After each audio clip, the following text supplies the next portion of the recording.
Le prince William s'attendait à ce que le prince Harry le soutienne le moment venu, a affirmé le commentateur royal Richard Kay dans un documentaire rétrospectif.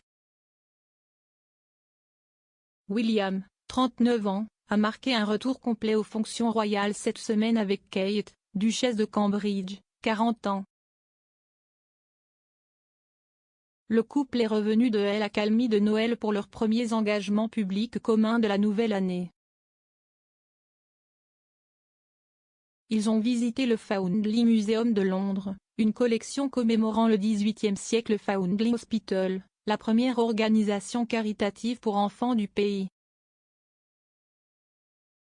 Le duc et la duchesse de Cambridge ont ensuite braqué les projecteurs sur une autre bonne cause un jour plus tard en visitant le projet Church on the Street pour les personnes vulnérables et sans-abri à Burnley. Au milieu de la vague d'activité des Cambridge, William continue d'être séparé de son frère, le prince Harry. Le duc de Sussex et son épouse Meghan Markle ont démissionné de leurs fonctions royales et ont déménagé aux États-Unis. Le couple vit dans le quartier étoilé de Montecito, en Californie, avec leurs 2 enfants, Archie et Lilibet. Il n'est actuellement pas clair si Harry et sa jeune famille auront la chance de rencontrer William et le reste de la famille royale de sitôt. Le commentateur royal Richard Kay a affirmé qu'en tant que futur roi, William s'attendait à ce que Harry soit à ses côtés pour le soutenir. Le chroniqueur du Daily Mail a parlé du documentaire 2020 de Channel 5, William et Kate, Too Good to be True. Il a déclaré, « Personne ne sait plus que Harry quel genre de vie William a devant lui. William avait toutes les attentes et toutes les raisons de penser qu'Harry serait là pour le soutenir le moment venu. Maintenant, il semble qu'il ne le sera pas. Harry et William ont grandi ensemble en tant que frères sous le regard intense des projecteurs médiatiques.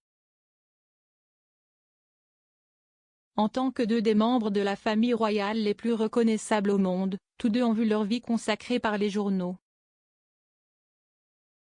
Harry a parlé des pressions qui accompagnent une vie de service aux yeux du public dans un documentaire de 2019 pour ITV lors de sa tournée de 10 jours en Afrique avec Meghan. Dans Harry et Meghan, en African Journey, le duc de Sussex a été interviewé par le journaliste Tom Bradby. Il a parlé de la mort tragique de sa mère et de celle de William, Diana, princesse de Galles, qui a été tuée dans un accident de voiture à Paris en 1997, alors qu'elle était poursuivie par des photographes.